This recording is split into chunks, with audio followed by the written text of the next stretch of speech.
It is widely considered the most difficult golf tournament in the world to win. And this week we have it. The year's third major. It is our major. It is the U.S. Open. Welcome, ladies and gentlemen. The DTL Golf underneath the Driving the Line umbrella with some of the best golf minds in the business. Now, if you've been watching any of the coverage the last couple of days, you've seen Tiger Woods, Justin Thomas, Jordan Spieth, Ricky Fowler, all playing together. You've seen Scotty Scheffler, Xander, Rory, all the big boys. They all show up here, but also you've got qualifiers. There are storylines abounding, but we're here for storylines and for your best bets. So without further ado, let's bring in the stars of the show. And can we give a shout out to producer man with the new look for the U.S. Open? Look at this. I got to pull back. Looks fantastic. All right, my first man right next to me right there. He is a world long drive champion. He is Fast Eddie Fernandes. Eddie, welcome to U.S. Open week. Love it. It's our national championship, right? It's number 3 of the year. Excited to get this one going. We got a lot of I can't wait to see what Steve and Robert have to talk about this week. So I got a couple maybe little fun little things to talk about as well. So looking forward to it. Some little nuggets from Fast Eddie. Now the man right next to was in competition last week, and we were rooting so hard for him up there in Wisconsin on PGA Tour champions. RD Robert Damron. Hello, sir.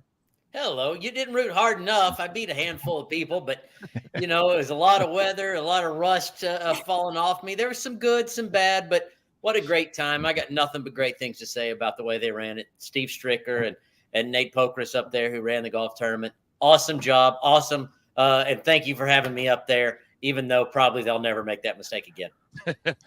Well, Ernie Els got it done in a playoff over Steve Stricker. Quite the ending, but you were there with all the big boys, and that's why we love having you here. You're such a valuable part to DTL Golf. And then finally, he's also part of us at PGA Tour Live, Mr. Steve Scott. Hello, sir.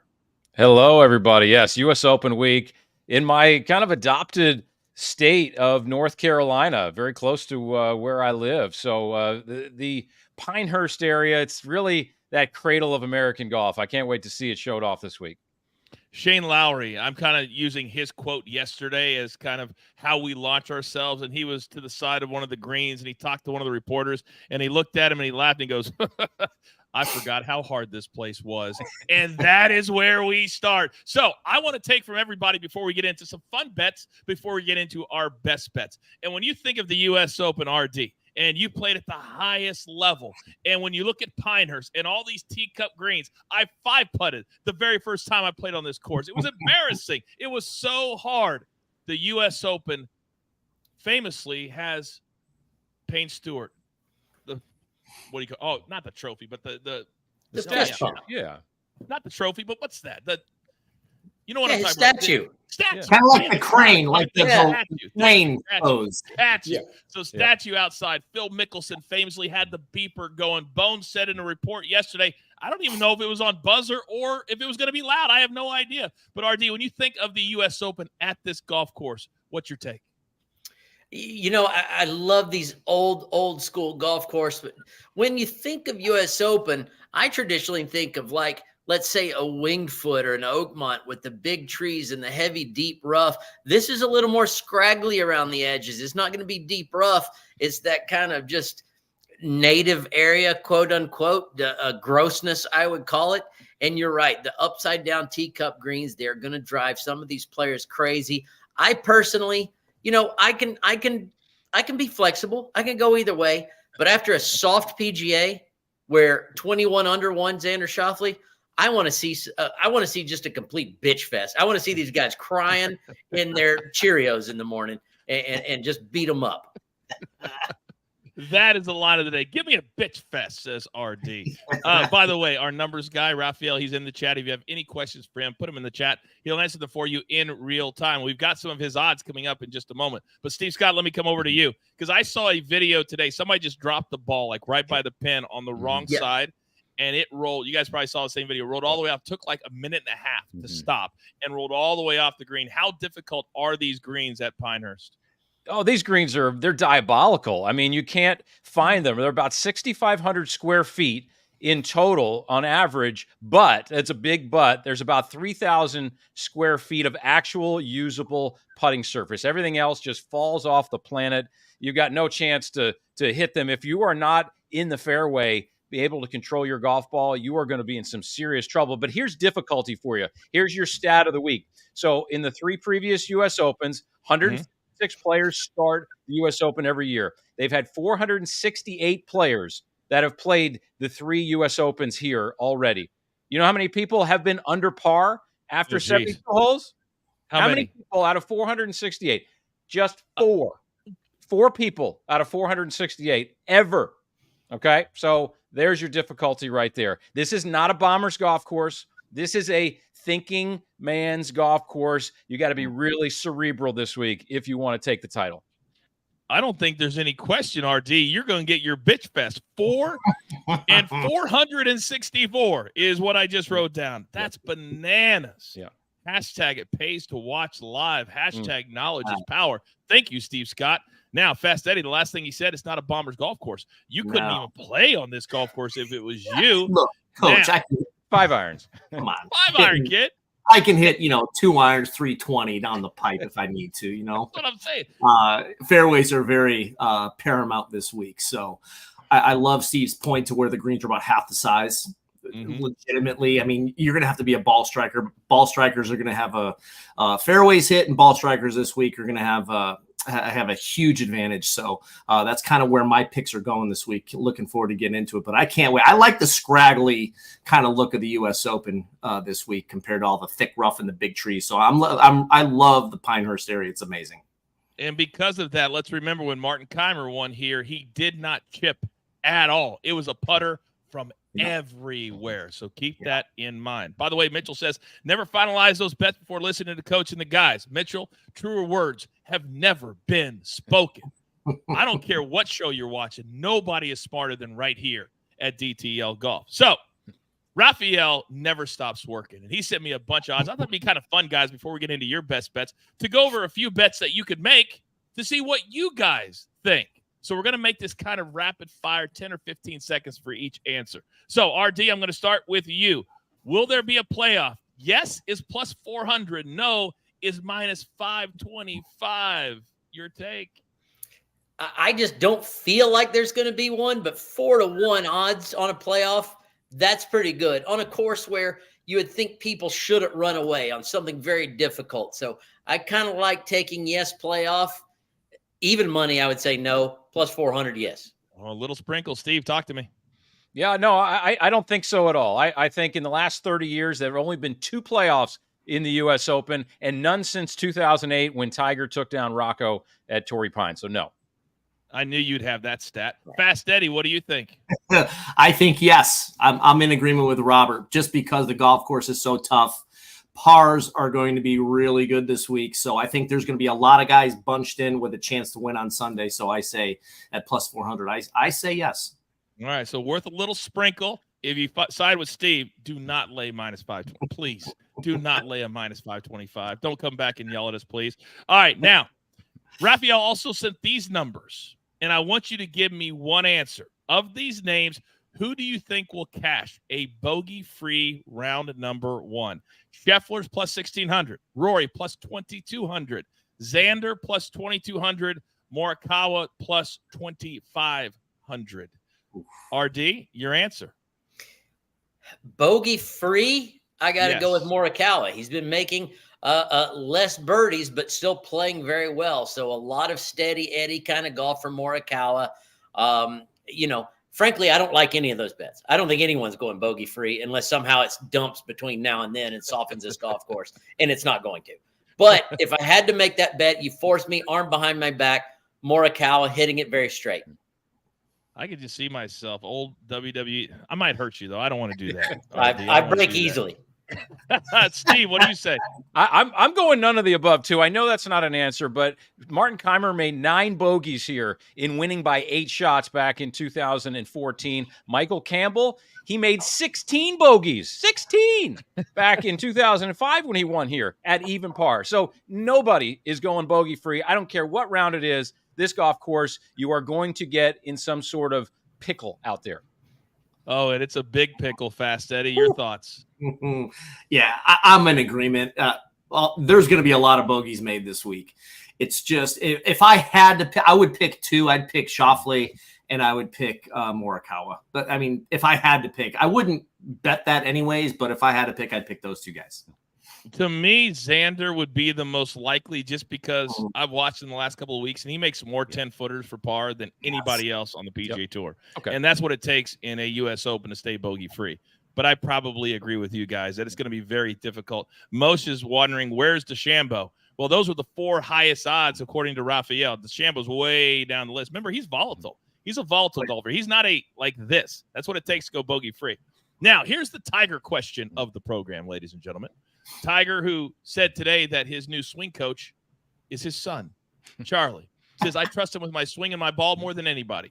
Interesting. Okay. Yeah. He's had Butch Harmon. He's had some of the best. This is Tiger from yesterday to today. Good job, producer, man. So here are 3 choices that we have, according to Raphael. To have an eagle in round 1 for Tiger is plus 1,200. Only a par 70. Keep that in mind. Tiger bogey-free. Plus 4,000. Round 1 score, his number, you go over or under 74.5 to go over is even money. So of those 3, RD, what is Tiger cash? Over 74.5. My heart wants him to play well. I'm as nostalgic as anyone else, but come on. This is just too tough, and he just hasn't shown us really anything over the last handful of tournaments. I mean, maybe a 3 or 4 hole stretch, but not even really a full round where he really had anything going. So, yeah, if I got to take one of those bets, I'm going over on that 74.5. Yeah, that would be at least a plus 5 after round 1. And Steve Scott, what say you? Yeah, same one. This one's easy to me. I mean, over 74.5.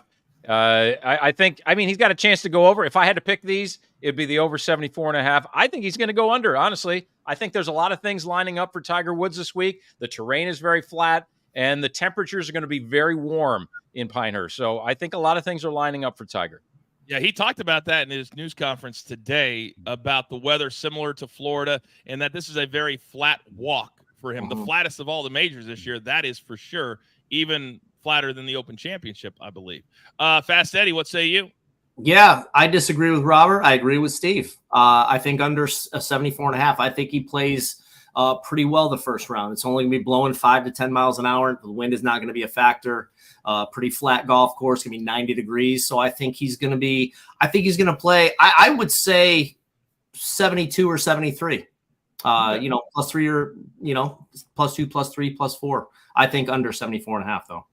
There has never been a golfer that has figured out the U.S. Open better than Tiger Woods. You remember famously, he had such a big lead back in the day. He had to make a bet with himself at Pebble Beach just to stay interested on Sunday. His lead was so big. Let's go bogey free. We just talked about that. I guarantee it wasn't plus 4,000 20 years ago. That's for damn sure. So Raphael in the chat right now, thank you very much for those odds. By the way, he says no weather this weekend at Pinehurst and probably no wind. So keep that in mind as we jump into our 5 categories here at DTL Golf. If you are new, welcome in. We do this every single Tuesday at 3 p.m. Eastern time. So first round leaders is our first category. So Eddie, I'm going to start with you, and you're starting where we ended last week in Columbus. Let's go. Yeah, Mr. Scheffler. I mean, the one thing I love about Scotty is everybody talks about his ball striking, how great he is. He's won 5 times this year. He's first in putting average per greens in regulation. He's almost birdied 40% of the greens he's hit in regulation. So that's why I went with him. He averages over 5 birdies per round. I love him to play really well this opening round. He compartmentalizes his game like the Memorial is a distant memory. So he's going to go right back round 1, not even thinking about it, just go do his work with my buddy Teddy Scott on the bag, who should be. I think he's going to make the Tour Championship this year. Ted Scott. You think so? He's made his yeah. You think? By the way, did anybody else look at the picture with him, the wife, the new baby, Jack, Barbara, and go, that baby might be the luckiest baby on planet Earth right now. Oh, my goodness. Yeah. Like, literally has no worries for his entire life. Do whatever you want to do, son. Golly. It is a son, right? It is a boy. Yes. Make sure I get that right. Okay, cool. Yeah. All right. Now, we also ended up watching this guy come very, very close, Steve Scott, to winning again last week as well. So he's trending. Who do we like? Colin Morikawa is totally on his game right now. This man is just so dialed in, and it really has to do with going back to his longtime swing coach, Rick Sessinghaus. You really got to love what Colin Morikawa is doing and how he's rolling the ball. His putter is on fire right now, and you're going to really have to roll some putts in. I mean, you're going to have to make those 4 to 8 footers for par at the U.S. Open. Colin Morikawa is just dialed in right now. In 4 of his last 5 tournaments, he has been positive in strokes gained putting, which has not been the norm for him in the last 6 to 8 months. So I really like that. And I really like it compared to the other 2 that Eddie and RD picked. You know, I like the number. Colin Morikawa's got the best number right here as well. And very importantly on this golf course, though, he is number 1 in driving accuracy on the PGA Tour. It's going to be really important to hit the short grass because once you deviate from the fairway here, there was lots of this wire grass, a lot of this unpredictable areas where you can get in and you're going to have to go sideways. You're going to have to, it's kind of like all that stuff in your front yard. You're just going to have to like navigate your ball through. Like you got to be on the fairway here because otherwise it just gets off into some real native stuff and it gets ugly. Colin Morikawa, he's going to make it real pretty this week. And that's why I love the U.S. Open. Everything you just described, it's an absolute just mental grind for 4 days. Now, Scheffler's a major champion. Colin Morikawa's a major champion. And RD, now your boy here in this category, is now a major champion. Talk to me. And with all due respect to my colleagues here, I'm shocked that we didn't all 3 pick the same one. I thought we might just take this category and throw it away because it was so blatantly obvious. 2 of the last 3 tournaments that Xander's played, he's led by 3 after the first round. Last week, when he was only 2 back. I mean, he's playing better than anyone not named Scotty, and his first rounds have been better than even Scotty's. I can't imagine that that's not the pick to everybody else. At plus 2,200 after first round, shocked he's almost 2 to 1 worse than Scotty Scheffler. So, gentlemen, case dismissed. Where's my gavel here? I mean, that's wow. Taking straight shots at Fast Eddie. Gavel. Steve. I like it. Now, Steve is our resident expert when it comes to the actual golf courses that we play. Jeff has a question. What are the chances the USGA loses the golf course in the heat and it becomes 2006 at Shinnecock, completely unplayable? Are you worried about that, Steve? No, I don't think so, only because I think the humidity levels will be high enough to keep the grass, have some moisture in it. Look, I think they're way past all of that. They've learned from that. They're going to be way past all that. The golf course is not going to be easy. It will be touch and go here and there, but I don't think they're going to lose the golf course. I think they've learned so much over time. No chance they're going to lose it.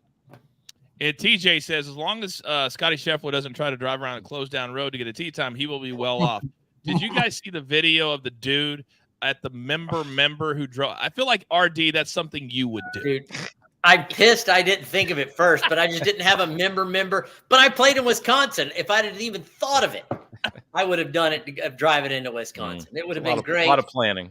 The security guards might have been mad at me, but it would have been worth it. It would have been so worth it. If you guys at home didn't see it, go check it out on social media. Basically, this guy drove into his member with a fake security guard hanging from the door. It's a window. In the window. It just, oh my God, it was hilarious. Absolutely hilarious. So right. Yeah. If you like DTL golf and you're here every single week, you know what our bread and butter is. You know that we tell you your full unit. If it's $100, you put $100 on each one of these picks. It's our head-to-heads. And all 3 guys pick 3 they absolutely love. So, Eddie, I'm going to start at the top with you. Let's go through your first one. Very nostalgic. Look, I'm nostalgic, right? I'm Phil and I are the same age. I had to go this one. This is more of a fun bet than anything else. 2 of the greatest of all time. Phil's been playing a lot of golf, a lot of competitive golf. So I think, if you're going to give me odds with Phil over Tiger, I'm going to take it. I think Phil's going to play pretty well. He finished second at the Masters last year, and he's Phil Mickelson. You never know what's going to happen. So this is more of a fun bet. I just figured since they were giving it to me, I'd take Phil over Tiger. Christian Bezuidenhout, minus 110 over Adam Scott. Christian finished 4th last week at the Memorial, having a rock solid year. He's such a good player. And he's almost a little over a stroke better than Adam Scott each round. So I'm going to take almost 5 shots over the course of 4 rounds and go with Christian over Adam. you know, Collin Morikawa, what can I say that Steve and Robert haven't said already about Morikawa? He is on his game, plus 105 over Rory. Rory looked a little shaky with the driver at points last week at the Memorial. Very, very difficult golf course. He's number 1 in fairways hit. And look, I love Collin this week. I think he's going to have like a Xander Schauffele kind of week. Like Xander got beat, finished second, and then all of a sudden he comes back and wins the PGA. So I like Collin over Rory in this matchup. And you got the Raphael 100% agree with Eddie stamp of approval. And by the way, that Phil Mickelson bet, you call it fun, I call it cash. Yeah, sure. You have to bet this. Yeah, I mean, Tiger hasn't done anything. He hasn't done anything. Phil has. Yeah, that's fact. That's just fact. And by the way, Adam Scott got in on a special exemption to fill out the field of 156. So I'll give him credit too. He showed up to the qualifier. He could have been like, my ego says they're going to give it to me or not. He didn't do that. So I give Adam Scott a lot of credit. So Steve Scott, let me come over to you because you have 2 of the same ones, but I always love your analysis because it's always a little bit different. Talk to me. Yeah, I mean, look, I'm not going to rehash a lot, but Collin over Rory McIlroy, to copy a couple of things there. I mean, really, I think the biggest thing there is when he misses a fairway, does Collin Morikawa, he misses it much less than Rory McIlroy. And here you just cannot get off the beaten path. So Collin over Rory there. Christian Bezuidenhout, he is beating Adam Scott in strokes gained approach, around the green, putting, and strokes gained total this season. So I really love what Seabez is doing over Adam Scott. You know, definitely awesome that he's got his 92nd consecutive major championship right now. But Seabez, his game is on point. The one I want to focus on, though, is Bryson DeChambeau over Ludwig Oberg. This is a golf course. It's all about being very cerebral. You got to use the old noggin this week. There are places around here that you can just never find your golf ball again around the greens or never get the ball up and down from. When Payne Stewart won here in 1999, he missed the cut the week before, and he worked on the golf course just with his chipper and his putter going around on the weekend prior to the U.S. Open. Put big X's in his yardage book. You know how you see all these pros working in the yardage book, kind of, all that stuff. Well, they're putting all the notes in there, big X's where they don't want to be, where you cannot get up and down from. And that's a real key around here. Bryson, he's a real smart guy. He's the mad scientist of golf. And he's going to get this golf course and really pick it apart. And Bryson, I really love what he's doing in the majors this year.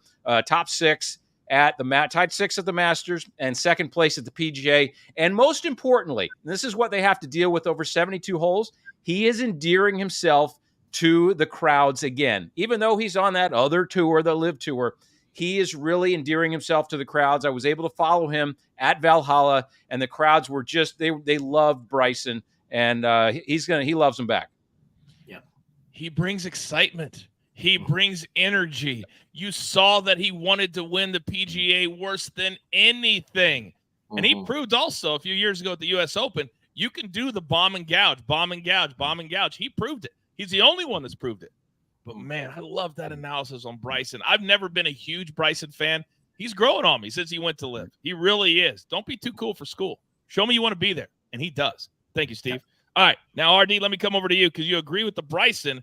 But then you have 2 fresh head-to-heads that I'm very interested in. You're up.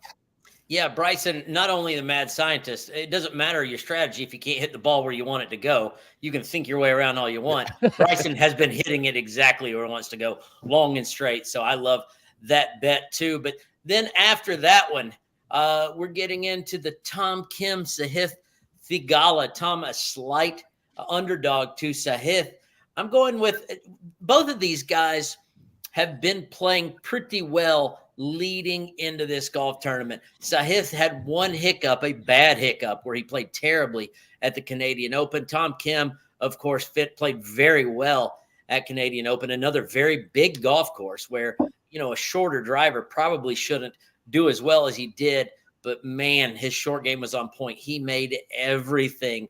And conventional wisdom at a U.S. Open is a straighter driver and a good iron player. Hardly anyone on tour. Hardly anyone, if anyone, drives it straighter than Tom Kim. So that, to me, was a pretty big bet.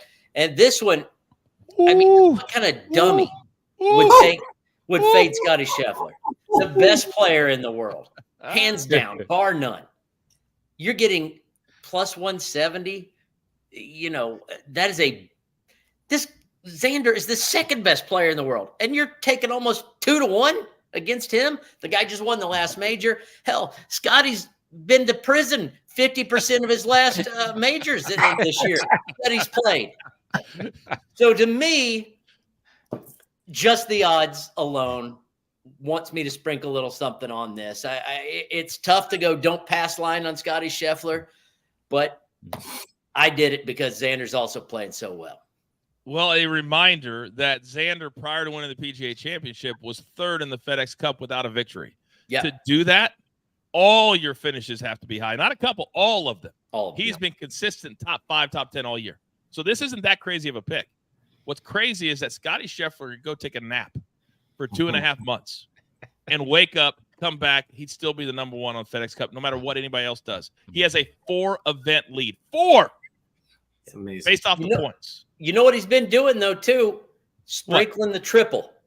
He had a couple at PGA. He had one last week, and he hadn't made a triple for years before that. And all of a sudden, he's throwing big numbers in. So, you know, those can happen at a U.S. Open, too, very quickly. Big time. Big time. All right, couple things from the chat. Liddy says, I love Morikawa, but he has to be more aggressive down the stretch on Sunday. Not necessarily at a U.S. Open.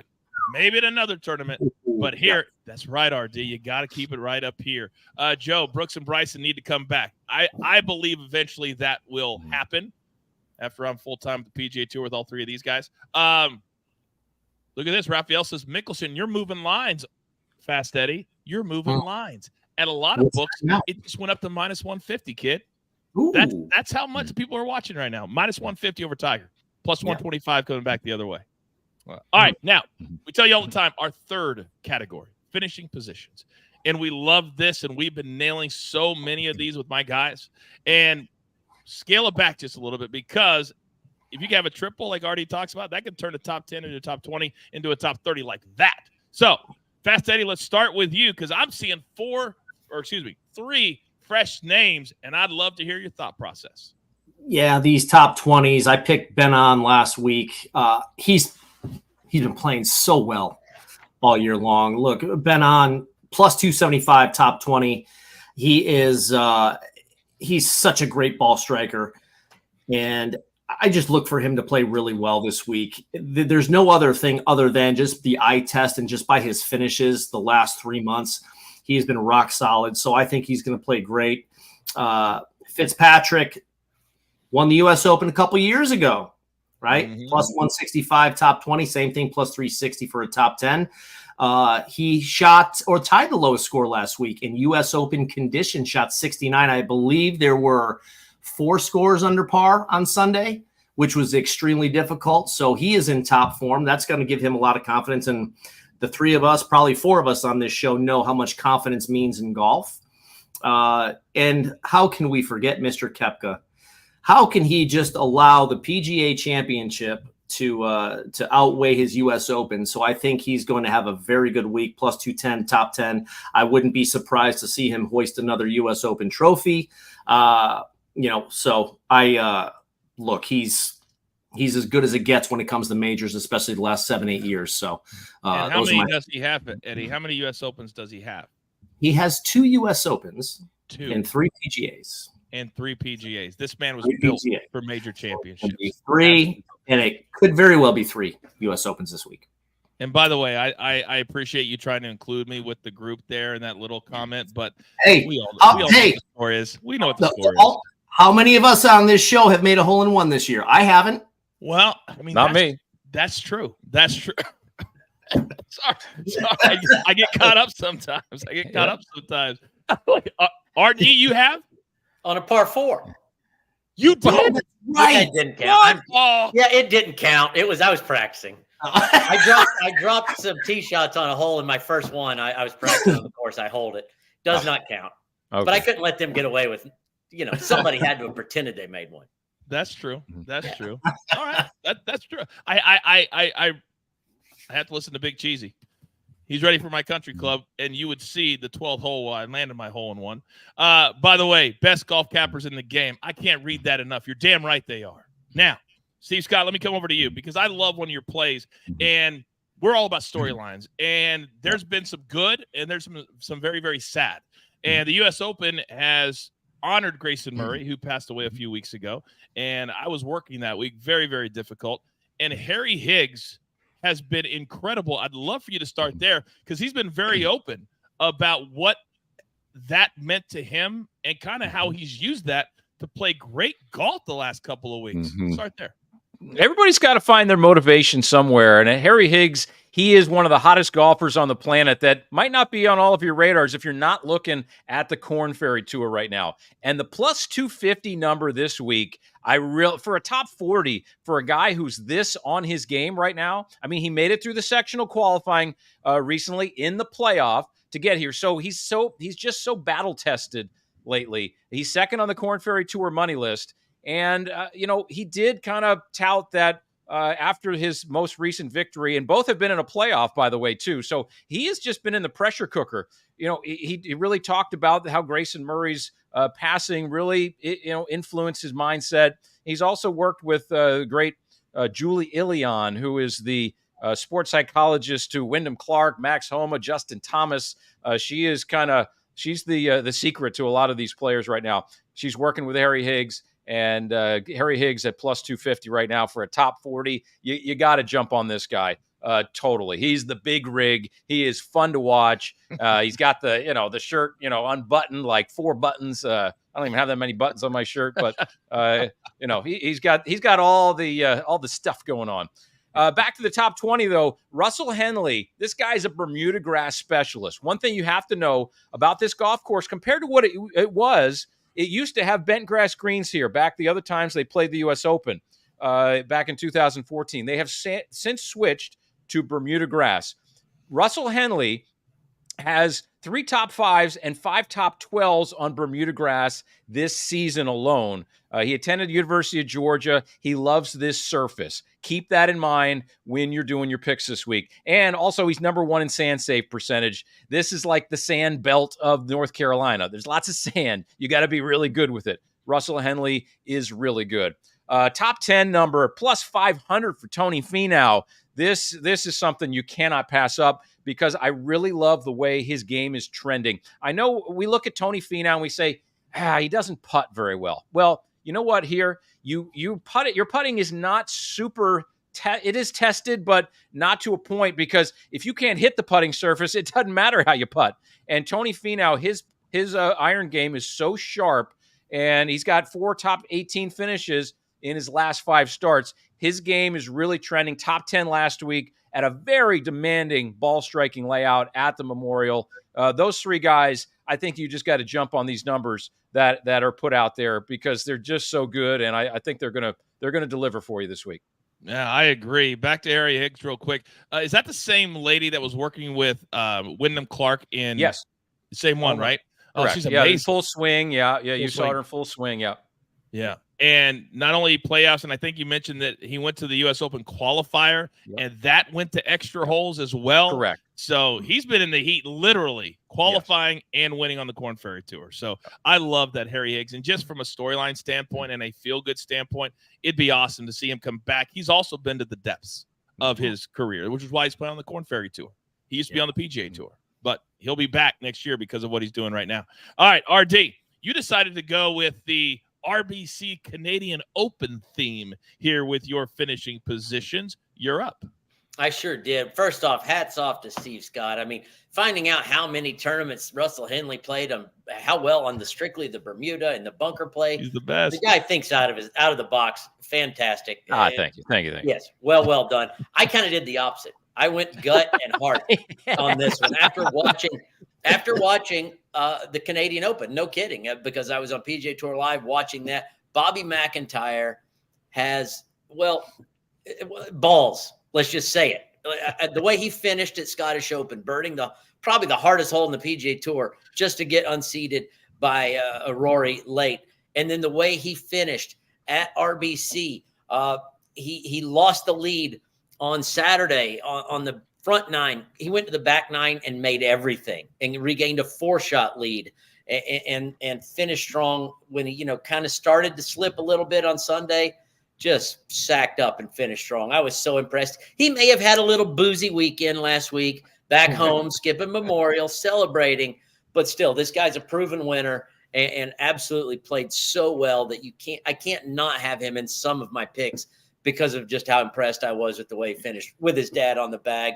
And then right there with him, a guy that got up to a 4-shot lead on Saturday at Canadian Open, Ryan Fox, got very hot for a while, strong as an ox. And again, one of those guys that you can't see him on a leaderboard and go, oh, who's this guy? That's surprising. If you know golf, he's a 4-time winner in Europe, one of the longest hitters, very strong Kiwi, and a great, great player. So I just like top 10s, giving them both a little love after all the great golf I got to watch them play at Hamilton. I call him the working man's golfer because he wears like pants that look like jeans instead of the normal golf pants and all of that. And you said that in this whole Bobby McIntyre, I don't even know where that started, but you said he might have had a boozy weekend last week when he skipped the Memorial. Maybe. I'm just trying to let you guys not worry about him. He'll be just fine. He's, I don't know. Can you say this? Is it stereotypical? He's Scottish. He can handle his booze. He'll be just fine. I will say this, and I think I have this correctly because I think it was him. Might have been Ryan Fox. But it's funny how the Lord works in mysterious ways because of Grayson Murray and what happened. It adjusted some of the rankings. So McIntyre didn't cost himself anything by skipping the Memorial. He got in based off the rankings, which I believe you got to be in the top 60 to be automatic, if I have that correct. All right. Now, we've arrived at the hardest category there is to cash, and it's not close. And that is who's going to win and raise the U.S. Open trophy come Sunday evening, I think on NBC. Maybe Peacock, maybe both. Who knows? So, Eddie Fernandes, you have picked 3 that have 3 different prices, but I can't argue with any of the 3, to be honest with you. You're up. Yes, really quick, though, to Steve's point with Harry Higgs. How can you not root for a guy that wears dude wipes on his shirt? That's impressive. I love that pick too, plus 250. Winners. I was close to getting in a playoff. I picked Morikawa to win last week, and after they both went over the green, I thought it was going to be close. But I love Morikawa was just there, right? His game is so on point. First in fairways hit. He's just firing on all cylinders at plus 1,400. I love him this week. We need fairways, and he's the guy to do it. Ball striking, he's strokes gained putting. He's putting great. Bryson DeChambeau, right? Finished second at the World Long Drive Championship a couple years ago. Bomber, previous U.S. Open champion, plus 1,800. He doesn't get enough credit for his putting. He's putting great. 6th and 2nd in the 2 majors this year. Lethal combination. Hit bombs it, and he putts well. Again, playing really well. And then, I love this guy as a person and as a player. He's so steady. Tommy Fleetwood plus 3,500. I thought those odds were pretty high. I just think plus 3,500 is a no-brainer to throw some money on Tommy. 3rd in fairways hit. He's right there with Morikawa. And I just love his overall game. He is going to win. I see it. He's going to win one of these days, and he's got that game to win a major. I think a U.S. Open is in his future. I think he's going to play great this week. Well, Eddie, part of the reason his number is 3,500 is because he has never won on the PGA Tour, and they bake that in. They want to get you to a point where you go, yeah, exactly what you said. He's got the game, and it feels like he's like a Matthew Fitzpatrick type of player that he grinds it out. He can be right there. But when you have no W's, you got to make it at a price where people will bet on him. Right. And this is that price. Yeah, well done.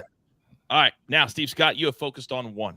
And it's hard to argue with this guy because he has shown us before he went to live that he's got the DNA to absolutely not just compete, but I believe that Bryson, if you checked his heart, would have the biggest heart out there because he wants it more than anybody, and he shows me. You're up. Yeah, I'm going to tell you a quick story about Bryson DeChambeau's heart and where his mind is when he's out there and when he's leaving. So I was fortunate enough to walk the third round with him at Valhalla. The whole round, he chips in for eagle on the last hole there on Saturday afternoon, and I'm right there, and I'm calling the shot. It was just a beautiful chip, first of all, which you're going to need around here at Pinehurst. But we walked off the green, kind of going up to the scoring area, and he kind of looked at me and he said, "Hey, thanks for walking with me today. I really appreciate that." He's the only guy ever that I've gone about as a walking reporter with that has thanked me for walking the whole round with him. So I think that's where his heart is.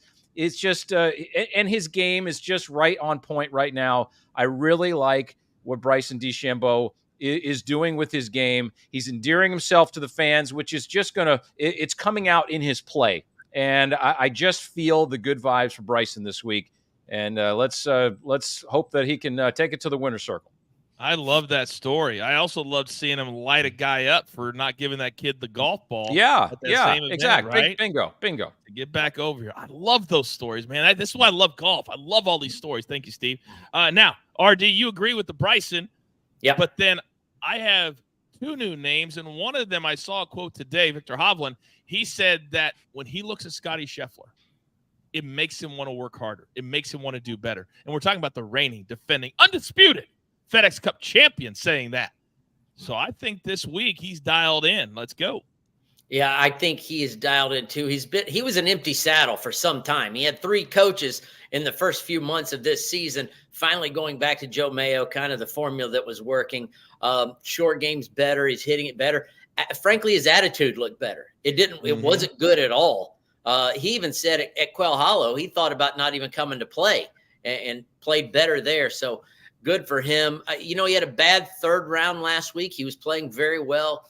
But to mention Scotty, honestly, Scotty is getting close to that Tiger Woods aura in the locker room to where the guys are like, oh, no, he's up there. He's, we're going to have a hard time beating him. That Scotty can almost cause that. He can cause guys to go out and try a little extra hard because they know he's not going to mess up and essentially mess yourself up. So, but I still like Hovland, probably learned from that lesson. There are a lot of guys that played some bad rounds last week. I also hedged my bet, Coach. You've got Hovland, who is as good a ball striker, one of the top 5 for sure on the PGA Tour, always known to not have the best short game, even though it's better than you think. I also hedged my bet and went the opposite way. I went with Cam Smith, who's been also throwing some good golf in with a little bit of bad, but there's no one on the planet, live or anywhere else, that can chip and putt and wedge like this guy. Cam Smith has been as good with a putter and a wedger and a bunker play as anyone I've ever seen in, I don't even know, since prime Tiger Woods probably. So I hedged my bet both ways. I took a guy with a great short game. I took a guy with a great long game. And I took a guy who I think, honestly, is primed to not just win, but dominate. He might go and win by 4 or 5 or 6 this Bryson. And I'll tell you what's funny. Steve said he thanked him for following him on the course. I had that one time myself, Phil Mickelson, who Phil has been helping Bryson on, like, with his game a little bit. I saw a bunker play tutorial online maybe a month ago or so. So maybe Phil's better qualities are seeping in to Bryson, and he's listening a little bit. Yeah, maybe these guys are understanding that in order to have a great brand, you got to have the public love you and love certain things about you. And it's, you can be competitive and be likable. And I think Bryson is finding that world right now. Yep. Do you guys know how you are not dealing with a person who actually plays golf? And the reason I ask is in the chat, as much as we love Raphael, our numbers guy, he literally said this, and I'm going to read this verbatim. I have never golfed before. That is sad when I typed it. Raphael, it's even sadder because it's golfed with an ED. RT. What the hell? I haven't tennised either. So let's not start. Pickleballed? Have you pickleballed? I haven't pickleballed. No. So true. Big Cheesy says Steve Scott name drops more than coach names drops. Steve, the over-under on the morning show was 3.5 today, and I went over. I went way over. Yeah, I cashed that ticket. By the way, RD, I looked it up while you were talking, and at DraftKings, these are Tiger-esque type numbers. You mentioned Scotty when he walks into the locker room, and understand this, everybody watching at home. Intimidation is the big part of golf. And when you know a guy's not going to go backwards and you feel like you have to play perfect golf to stay with him, you're going to make a mistake. You got to play free golf. Plus 280 to win this thing. If you want a top 5, it's minus 140. Those are head-to-head numbers, not beating 152 other dudes. That's minus 275 for a top 10. They're making it so you can't bet him in a top 10. No. Because if you look at the last 10, his worst is an 8th, I think, or a 7th. He's as close to automatic in a top 10 as you have seen since Tiger Woods. That is not hype. That is fact. And the sports books, they reflect that. Unbelievable. Crazy. Is that what it was like, Steve, real quick? Because people that are new in the chat, you obviously went head-to-head with Tiger Woods when he was starting his career, starting to be dominant, and it started with USGA events. He won 3 juniors, then 3 amateurs, and then he's won 3 U.S. Opens. Was he like this? Was this how it felt? Oh, gosh. Oh, yeah. I mean, this was just, and RD played against him as well, head-to-head. He is just one of those, he was one of those guys that, you don't want to mess with. I mean, you don't touch him. And as far as, putting any money on these guys, it's just, I guess if you would have done it the last several weeks, I mean, you would have won very nicely, but it's hard to pull the trigger, isn't it? Well, not if you're Fast Eddie, because he's picked him twice this year so far, and he'll brag about it all day. Scotty could win. He could win 8 or 9 events this year. He's just like an automatic pick, like an automatic. But he's going to get close to even money if he keeps winning, and that's banana land. Banana land. RD, your thoughts on playing against a player who is so dominant that it's almost too intimidating to play against him? What's funny, I always thought the guys that played free, the guys that weren't supposed to win, let's take a Bob May at Valhalla against Tiger Woods. Let's take a Grant Waite. Nothing against those guys. They're great players, but they weren't top guys. Grant Waite at Canadian Open, he made Tiger hit that beautiful 6-iron out of the right stuff. Let's take Y.E. Yang at Hazeltine, who ended up beating him. Those are the guys that are just going, whatever. I'm not supposed to win anyway. Maybe something good will happen. Almost no pressure. He intimidated the top guys, the VJs, the Davises, the Ernie Els, because they weren't used to knowing people were better than them. Yeah. They knew. They didn't think. They weren't scared. They knew Tiger was better than they were, and it killed them, and they could not operate, function while Tiger Woods was at the top. So that intimidation, if you want to call it that, was an absolute true thing. And if we got in the locker room Saturday or Sunday morning and Tiger was on top of the leaderboard, to a man, we knew it was over. We didn't think it was over. We knew it was over. God, Lee, I can't even imagine that. Eddie, that's kind of how you were as a World Long Drive champ. Mm-hmm. When you got into the finals, it was over. It was over. Mm-hmm. Yeah. When you have that confidence, when I'm competing, even still now in the senior division, right? If I hit my ball, it's, I'm not going to lose. It's just the way it is. I'm faster.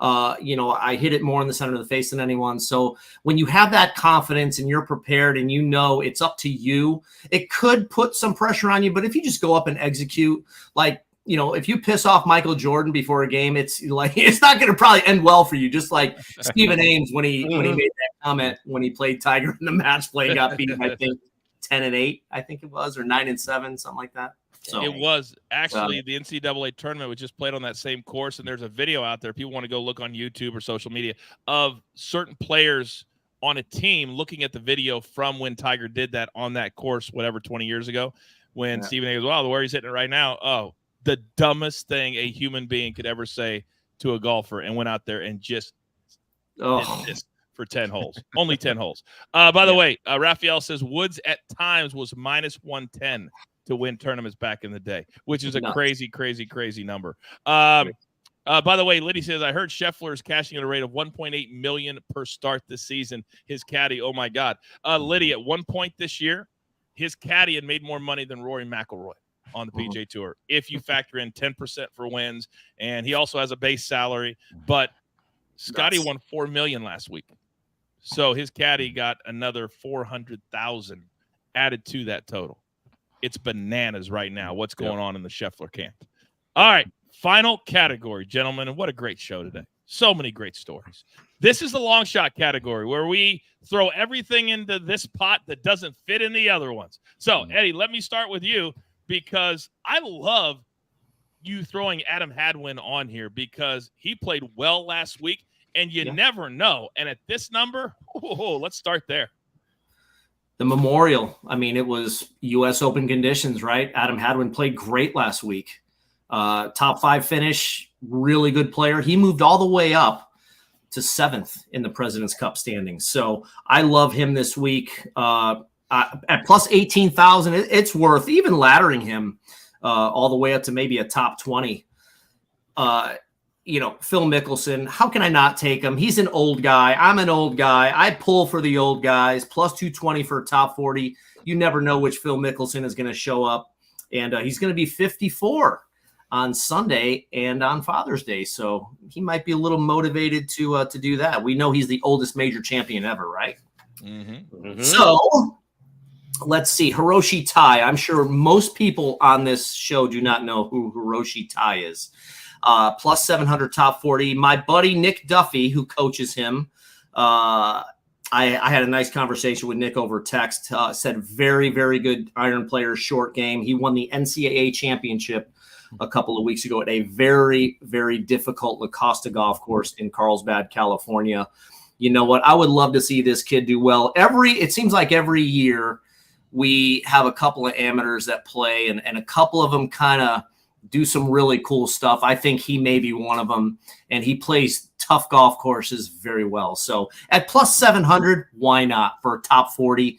I think the kid's a huge talent. He's only a sophomore at Georgia Tech, and he's like 19, 20 years old. We've had a couple 19, 20-year-olds who've played pretty well this year on tour, so why not another one? Yeah, and coming up with the Rocket and Mortgage, there's going to be a 15-year-old that's going to make his first PGA Tour start. I don't think I can younger. Yeah, Joe wants your beard, Eddie. He thinks your beard looks amazing. So who said that? Joe in the chat. He wants Eddie's beard. Hey, thanks. There you go. There you go. I forgot to mention because I think we forget that Victor Hovland, when you were talking about him, RD, he came on the scene at the U.S. Open at Pebble Beach. That's when he made his mark. And with him and Morikawa and Matthew Wolff, they were the three that came out at the same time that started winning right away. They created the PGA Tour universities, and now we're seeing Ludwig Oberg and these other players coming out right on the PGA Tour because they're ready, just like what Eddie just said. So, Steve Scott, let me come over to you because people love to bet on Tiger Woods somehow. Yep. And you like this way. Talk to me. I think if you're going to put any money on Tiger Woods at any major this year, this is the one. And at Troon for the Open Championship, you can get some very inclement weather over there. The weather is very unpredictable. The weather this week is going to be about 90, 91, 92 degrees, very consistent, sunny is the forecast. So Tiger needs warmth. His body, like all of our bodies, when we get close to 50, we need warmth. He needs a sauna there. That's what he's going to get, and that's going to be important. Also very importantly, and a reason why I think he's going to make the cut, and especially at that plus 220 number, is he has an early tee time on day one, and then he's going to have about 24 hours to recuperate, and then he's going to have his round 2 tee time Friday afternoon. That's going to be really good for Tiger. He needs those ice baths and all those things to regenerate there. So I think I really like that. The terrain is very flat as well at Pinehurst. I think it's a really good recipe. If you're going to put any money on Tiger, do it this week. This would be the one. I really feel strongly about that. And then our couple outright winners, Tony Finau at plus 6,000. Pars will be little victories this week. Again, like I said in the outset, these guys who win make anywhere from 9 to 16 bogeys here. I mean, you're going to make tons of bogeys, but you got to be able to hit the greens here. And Tony Finau is a top 5 strokes gained approach player. He is going to be a really strong player this week. I feel he's trending very well. Brian Harman, plus 11,000. This guy's a major champ. And within the last year, he's defending Open champion. I mean, it's kind of insulting. And I think this golf course pinches in at about 320 off the tee, right? So you don't have to be a long hitter around here to contend. You just don't. So keep that in mind. Don't always go for that longest player, because this golf course just doesn't lend itself to that player at all points. Brian Harman, he's a Bermuda grass specialist, just like Russell Henley I spoke about earlier. Brian Harman, we'll see. Plus 11,000, I think, is a little insulting, honestly. It's fascinating, Steve, what the sports books have been forced into doing because of Scotty Scheffler. Yeah, they've got to make these other players so sexy and the number next to them so juicy that you bet on them, because everybody's putting their money on Scotty Scheffler, which they don't want. They don't want you to bet on Scotty Scheffler. So this is a perfect example. Insulting is a great word. And I would say, RD, that the three names that you picked for those numbers, that's also kind of insulting. We can't forget that Will Zalatoris damn near won the U.S. Open against Matthew Fitzpatrick a couple of years ago. Let's start there.